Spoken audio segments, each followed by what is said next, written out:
Imagine in vivid detail that you've just achieved something incredible. You got that long-awaited promotion. You passed the tough exam that kept you up at night.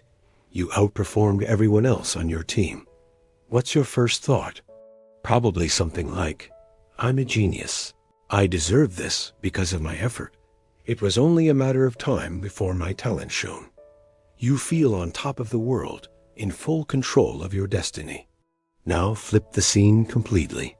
This time, you failed. You lost that crucial opportunity. You didn't reach the goal. You made an obvious mistake. What happens in your mind at that moment? The inner voice changes radically. The teacher was unfair. My boss doesn't support me. The market is terrible. Clients don't understand anything. I had bad luck. Does that sound painfully familiar? If so, you're not alone.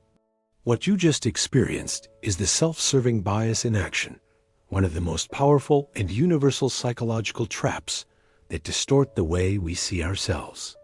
This bias isn't just a thinking error. It's an automatic self-defense mechanism.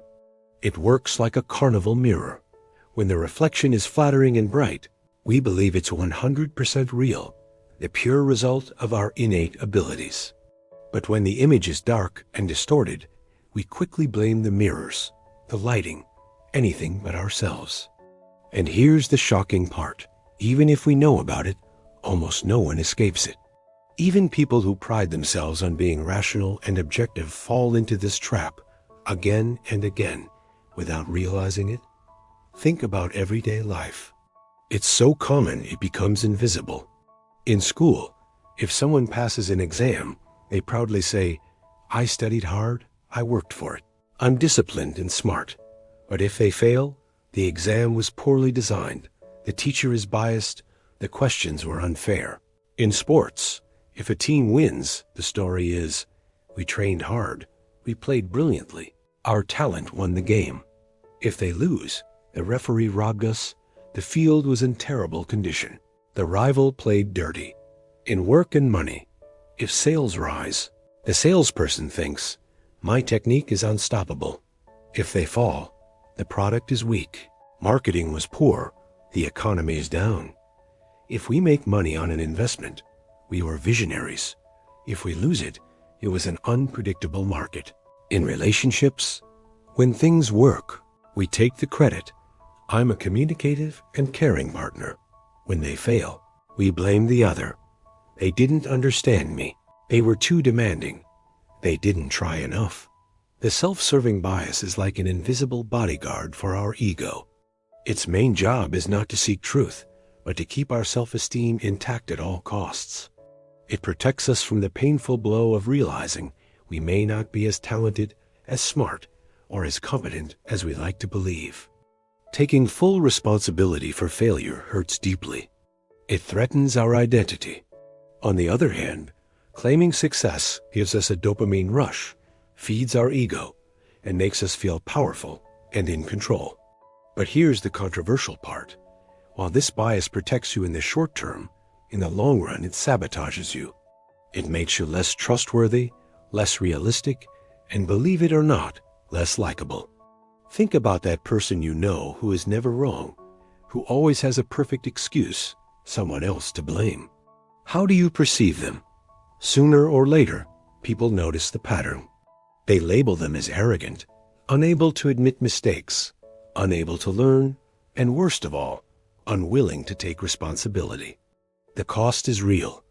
It can ruin trust, block professional opportunities, and strip away respect. When you claim all the credit, you invisibly dismiss others' contributions.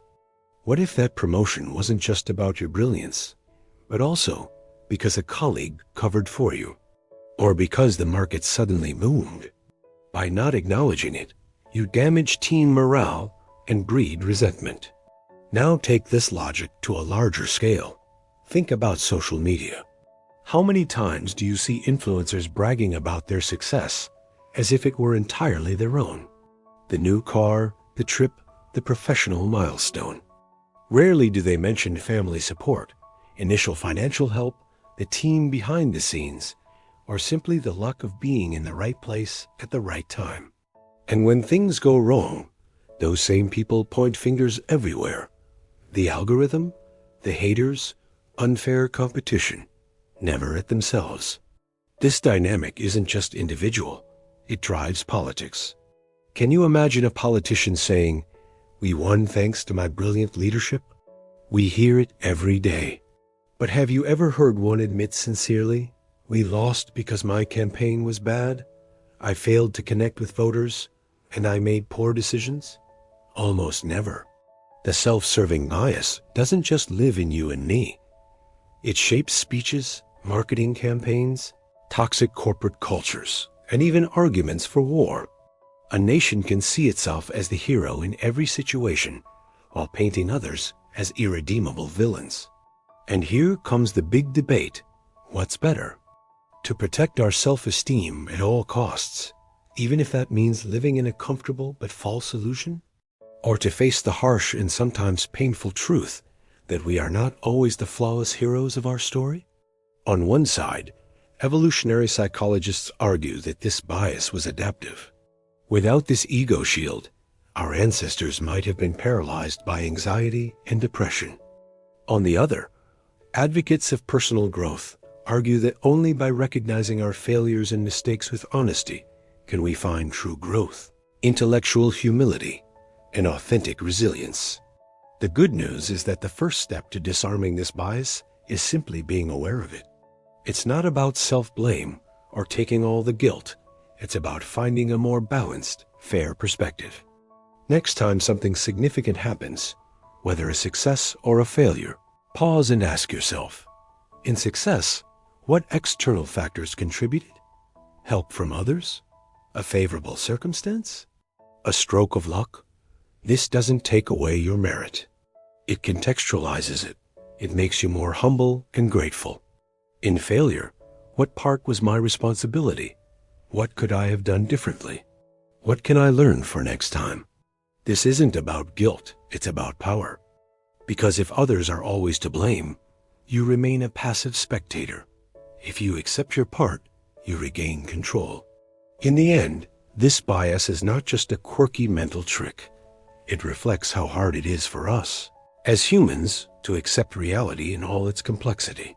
If we recognize it, we take a huge step toward emotional and intellectual maturity.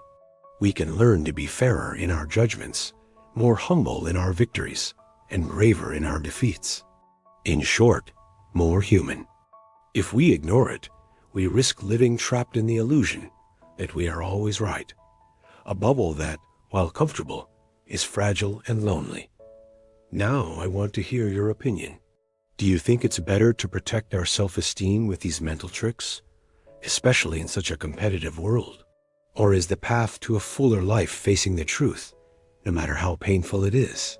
Have you noticed this bias in yourself or someone close to you? Share your thoughts and debates in the comments.